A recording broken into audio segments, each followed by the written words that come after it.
오늘 본문의 말씀을 중심으로 해서요, 우리가 있는 삶의 자리, 그곳에서 다시 시작되는 힘이다. 우리의 마음속에는 항상 그런 생각들을 많이 해요. 조금만 더 좋아지면.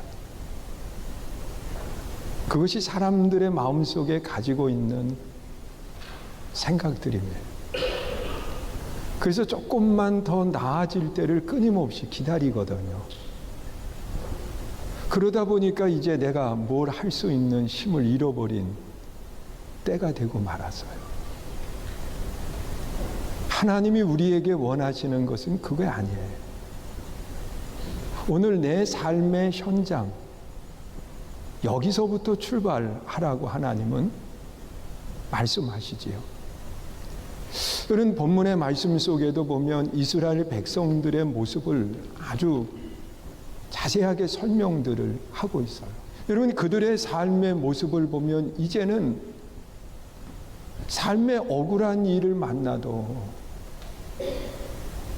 누군가 자신들의 편이 되어서 그 고난을 해결해 줄 수 있는 그런 사람도 없고요. 그리고 또한 그들은 땀 흘려서 수고를 하고 애를 쓰지만 그 수고의 열매를 자신들이 거두는 게 없어요. 다 뒤에 있는 주인들이 모든 걸 다 가지고 가버리는 거예요. 그러니 시간이 지나면서 그들의 삶에는 점점 힘이 빠져서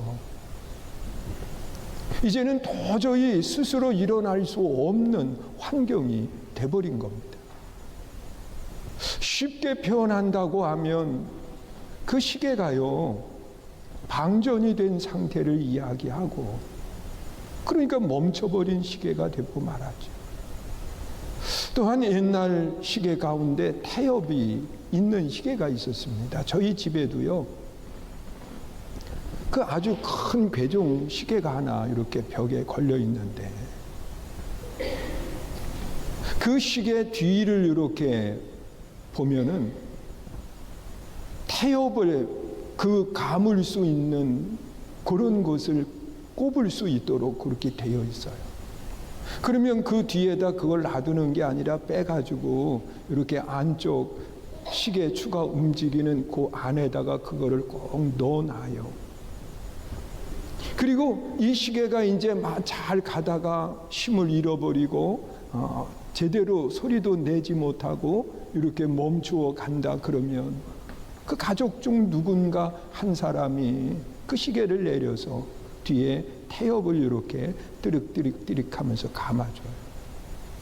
그러면 다 죽어가는 그 시계가 다시 그 자리에서 힘을 얻고 그리고 다시 움직여가는 모습을 보게 돼요.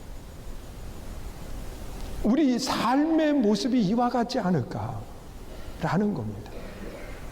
그런데 중요한 것은 그 시계는요, 자기가 스스로 그것을 충전하지를 못해요. 누군가의 도움이 반드시 필요해요. 여러분, 우리 삶의 모습은 어떤가 한번 생각해 봐요. 이런 문제 속에 내가 주저앉아 있을 때에는요, 내 스스로 그 문제를 해결할 수 있다고 하면 그게 문제가 되지를 않아요. 반드시 누군가가 그 문제 속에 함께하면서 그 문제를 해결해 줄 때 우리는 다시 일어날 수 있게 되는 거거든요. 그런데 내 스스로 주저앉아 있는 것이 아니라 힘이 없어 주저앉았기 때문에 반드시 누군가의 도움이 필요해요. 내가 정말 힘드는 일을 만났을 때 그때는 내가 해결할 수 있으면 그건 문제 아니에요. 해결하면 되니까.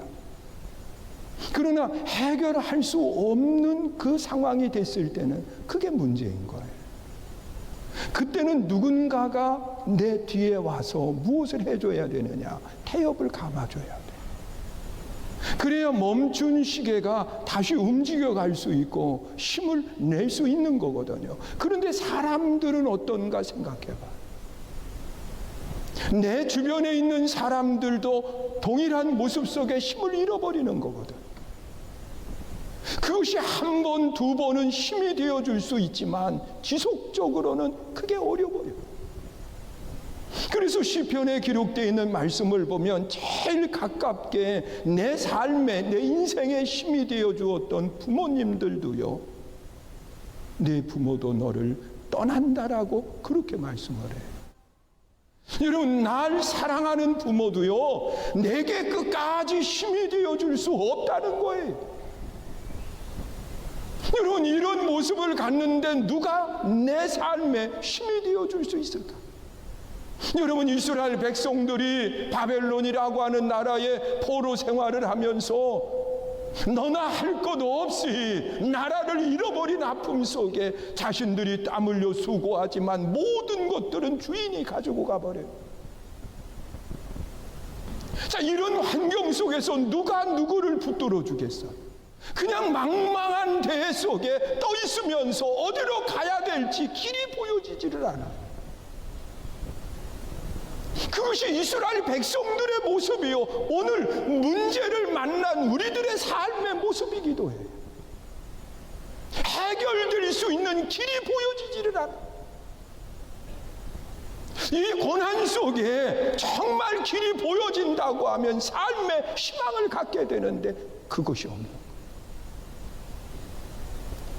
또한 억울한 일을 만났지만 누군가가 내 편이 되어줘서 그 문제를 해결해 줘야 되는데, 억울한 일을 만나도 내 뒤에서 힘이 되어줄 수 있는 나라가 없는 거예요. 여러분, 억울한 일을 만났을 때 정말 그 억울함을 해결해 줄 수 있는 누군가가 있다고 하면 그는 그 억울함 속에 다시 일어설 수 있는데 그 사람이 없는 거예요. 여러분, 이스라엘 백성들이 바벨론 포로 생활을 하면서 누가 억울한 것을 해결해 줄 수 있겠어요? 나라가 없는데. 그러니까 이 고난을 당하면서도, 억울한 일을 당하면서도 그냥 홀로 소갈이 하는 거예요. 자, 이런 모습을 오늘 본문 30절에는 이렇게까지 표현을 하는 거예요. 또 보세요, 30절 읽습니다. 소년이라도 피곤하며 곤비하며 장종이라도 넘어지며 쓰러진다 그랬습니다. 여러분, 소년은 어떤 상태를 이야기하느냐? 여러분, 이 소년들 보면은요, 뛰고 뛰어도요, 또 뛰어요, 또 뛰어요. 그런데 소년들이 힘을 잃어버린다고 그렇게 이야기합니다. 그리고 성인이 된다라고 하는 것은요, 이 장정들은요, 균형 감각이 아주 잘 갖추어진 상태를 이야기하고 있어요.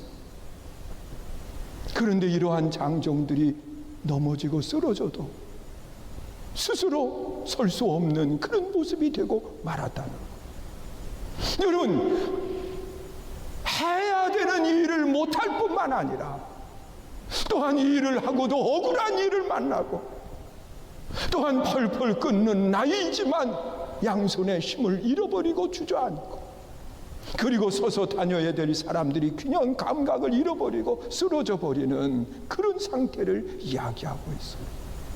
자, 이런 모습 속에 누군가가 내 인생의 태엽을 감아주기만 하면 다시 설 수 있는데 그 사람들은 아무도 없더라는 거예요. 그래서 그들이 바라본 분이 누구냐? 오직 하나님을 보는 거예요. 여러분, 이것은 오늘을 살아가는 우리들도 마찬가지예요.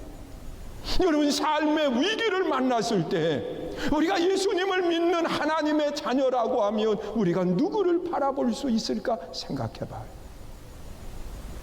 우리는 힘을 잃어버렸을 때 내 인생에 새로운 힘을 갖게 하시는 그 하나님을 볼 수 있어야 돼요.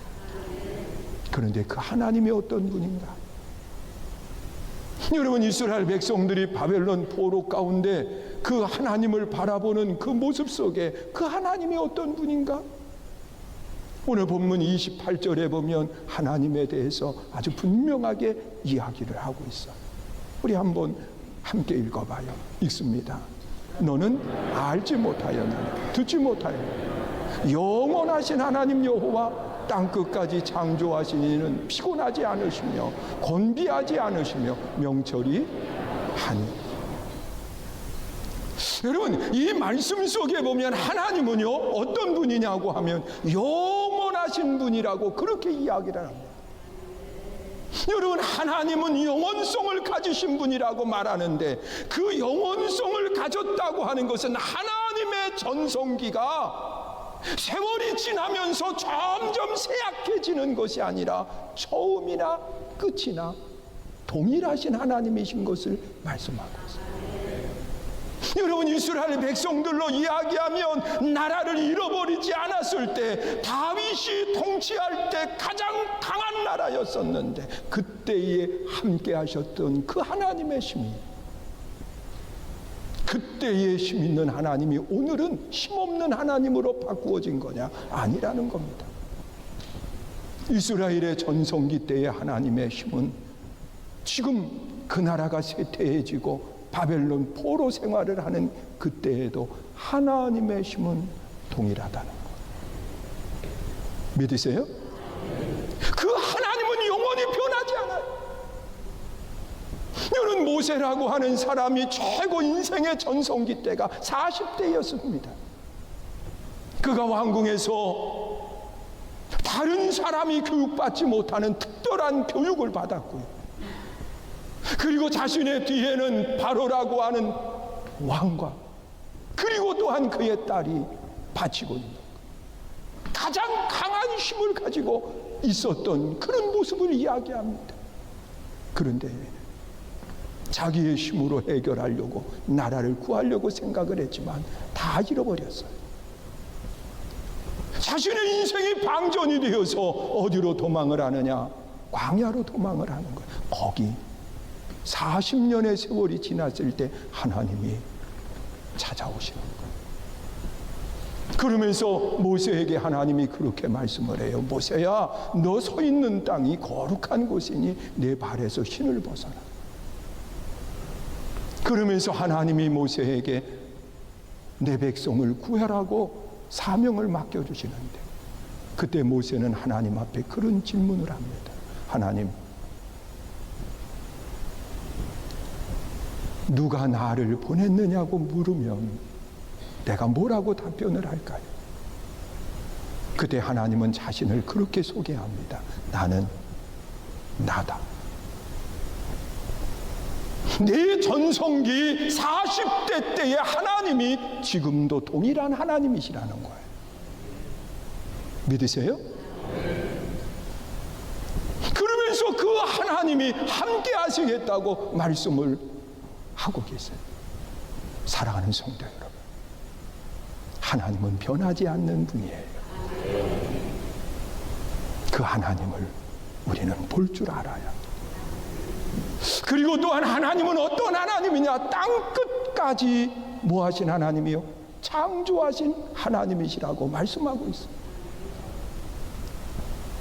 여러분, 땅끝까지 창조하신 하나님이라고 하는 것은 하나님의 능력이, 하나님의 그 창조의 권능이 이스라엘 백성들이 살고 있던 그 예루살렘을 중심으로 한 최고의 전성기 그때에 거기에 계셨던 하나님이 지금 바벨론이라고 하는 포로 생활 속에, 그 고난의 현장 속에 동일하게 그 하나님은 거기서 창조의 하나님으로 계신다는 것. 믿으세요? 여러분, 하나님은요 땅 끝까지 창조하신 능력의 하나님이신 줄 믿을 수 있기를 주의 이름으로 축원합니다. 내 삶의 좋은 현장 속에서는 하나님이 함께 하시고, 내 삶의 고난의 현장 속에는 하나님의 무능력한 분으로 내게 함께하는 분이 아니라는 사실이에요. 거기서도 창조의 능력을 행하셨던 하나님이 오늘 내 삶의 고난의 현장 속에서도 그 창조의 능력으로 함께 하시는 하나님이신 것을 알고 있어야 된다는 거예요. 그러면서 그 하나님, 그들이 바라본 하나님은 어떠한 하나님이냐? 모든 때를 알고 계시는, 지혜의 하나님이신 것을 말하고 있어요. 여러분, 하나님은 지금도 하나님의 사람들에게 분명하게 말씀을 하시거든. 너희들이 힘들고 어렵지만 몇 년을 기다리라고요? 70년이 지나면 다시 돌아오게 한다. 하나님은 지혜를 가지고 그때를 바라보시고 계시는 하나님이신 것을 말씀합니다. 이 하나님과의 관계를 어떻게 형성하고 나가야 될까? 이런 문제를 만나고 힘들어하는 그러한 삶을 살아가는 사람들에게 하나님과의 관계를 어떻게 맺으면서 살아가야 될까? 오늘 본문 31절에서 그 답을 이야기하고 있어요. 우리 한번 같이 읽어봐요. 31절 읽습니다. 오직 여호와를 앙망하는 자는 새 힘을 얻으리니 독수리가 날개치며 올라감 같을 것이요 다른 박질하여도 곤비하지 아니하겠고 걸어가도 피곤하지 아니하리라. 여기 하나님을 뭐하라고요? 앙망하라고 그렇게 이야기. 앙망한다라고 하는 말의 원어는 카바라고 하는 단어를 사용을 해요. 이 카바라고 하는 단어는요, 소원하면서 그분을 바라보는 것을 말하고 있어. 간절함을 가지고 하나님을 바라보는 것. 그러면서 그 카바라고 하는 뜻을 우리는 세 가지 측면에서 볼 수 있어요. 하나는 물리적인 측면이에요. 이 카바의 뜻은요, 그 새끼를 꼰다라고 하는 뜻을 가지고 있어요. 새끼를 꼰다.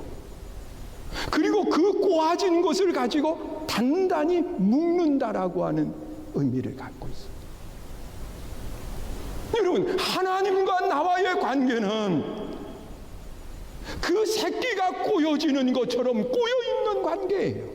그것이 하나님을 믿는 성도의 모습이에요. 그 꼬여진 것을 가지고 어떻게 하느냐? 그것을 가지고 단단히 묶는 거예요. 그리고 또한 이 가바의 시간적인 개념으로 보면 그 묶여진 그 끈을 놓지 않고요, 그걸 붙들고 바라보는 것. 여러분, 하나님과 나와의 묶여진 그 끈을 내 삶에 힘들고 어려워도 놓지 않고 끝까지 붙들고 있는 거예요. 오늘 이것이 가바라고 하는 단어, 하나님을 앙망하는 성도의 신앙인 거예요. 언제까지? 하나님이 이루시는 그때까지 그 소망의 끈을 붙드는 거예요. 이것이 하나님의 백성들의 아름다운 신앙을 이야기하고 있어요. 여러분, 이스라엘 백성들이 하나님을 앙망했던 것처럼 오늘 우리들의 삶의 현장 속에 하나님을 바라볼 수 있는 믿음의 성도가 될 수 있기를 축원합니다. 여러분, 우리가 분명히 알아야 될 것이 있어요. 그것이 뭐냐고 하면 내 삶의 크기, 그 삶의 크기는요, 문제의 크기와 비례하지 않아요. 여러분, 하나님을 믿는 성도는 삶의 크기는요, 하나님의 크기와 비례가 돼요. 믿으세요? 여러분, 내 삶의 무게, 내 삶의 크기는요, 문제가 클 때 내 삶의 문제도 커지는 게 아니라는 거예요. 하나님이 크게 보여질 때, 그 창조의 하나님을 소망 가운데 붙들고 있을 때 그분의 크기가 내 삶의 크기로 바꾸어지는 거예요. 사랑하는 성도 여러분, 하나님이 커 보여야 돼요. 믿으세요? 그 하나님을 앙망하는 거예요. 붙드는 거예요. 그리고 또한 하나님의 백성들이 이 고난 속에 다시 일어날 수 있는 두 번째 이유는 뭐냐? 하나님은요, 앙망할 뿐만 아니라 독수리같이 올라간다라고 고백하고 있어요. 여러분, 독수리는 우리가 아는 것처럼 그 새끼들을 훈련시킬 때에는요, 최고로 강한 모습으로 훈련을 합니다. 그래서 이 독수리가 둥지를 틀 때에는 나무가지나 그리고 또 이렇게 가시 같은 것들이 있는 그 가지를 가지고 둥지를 만든다는 거예요. 그리고 그 위에 털을 덮어요. 거기에서 새끼들이 성장해 가면서 어미 독수리는 그 털들을 한 가지 한 가지 제거해낸다는 거죠. 그러면서 몸을 훈련시키고, 그리고 높은 곳에서 떨어뜨려서 양 날개를 훈련시키는 모습을 보게 돼요. 여러분, 하나님이 하나님의 백성들을 그렇게 훈련시켜줬다고 말씀하고 있어요. 오늘 우리가 힘듭니까? 어렵습니까? 하나님이 나를 버리신 것이 아니라 하나님이 나를 독수리처럼 가장 아름다운 모습으로 성장시키기를 원하시는 것. 믿으세요? 그래서 우리는 소망의 끈을 놓지 않고 하나님을 붙드는 거예요. 그리고 또한 독수리는요, 높이 오를 때에는요, 절대로 날개의 힘을 가지고 높이 오른다라고 말하지 않아요. 여러분, 독수리의 특징을 보면 기류를 잘 활용을 해서 높이 오른다라고 말하고 있습니다. 날개의 힘으로 올라갈 때에는 한계가 있지만 기류를 통해서 올라갈 때에는요, 높이 오를 수 있는 거예요.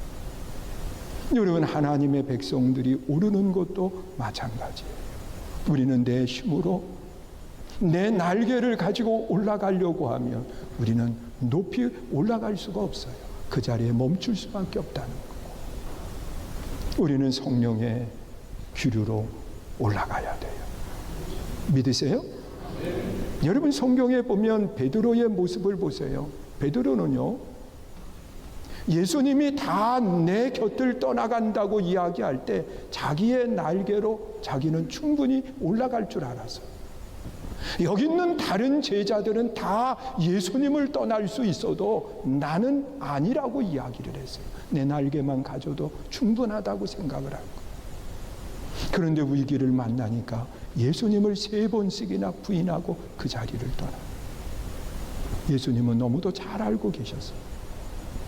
그래서 부활의 예수님이 이 베드로에게 뭐라고 이야기하냐고 하면, 내가 나를 사랑하는가를 확인하고 난 뒤에 내 양을 먹이라고 말씀하시면서 성령의 충만을 받으라고 말씀합니다. 예수님이 떠난 뒤에 베드로와 다른 제자들 120명이 함께 모여서 정말 성령을 사모하는 아름다운 신앙을 가지고 그들이 부르짖을 때 성령이 불에 혀같이 갈라지는 성령이 그들 속에 있습니다. 여러분, 베드로는 성령의 충만함을 받은 뒤에 자기의 날개를 가지고 오르지 않아요. 성령의 능력을 가지고 그가 나가서 복음을 전하고 자기의 생명을 걸었을 때 3,000명, 4,000명이 하나님께 돌아오는 역사가 일어나고. 사랑하는 성도 여러분, 오늘 우리는 하나님을 앙망해야 돼요. 하나님을 앙망한다고 하는 것은 소망 가운데 하나님의 끈을 놓지 말아야 되는 거예요. 그리고 또한 앙망한다라고 하는 것은 하나님과 연합된 삶을 살아가는 거예요. 하나가 되는 거예요.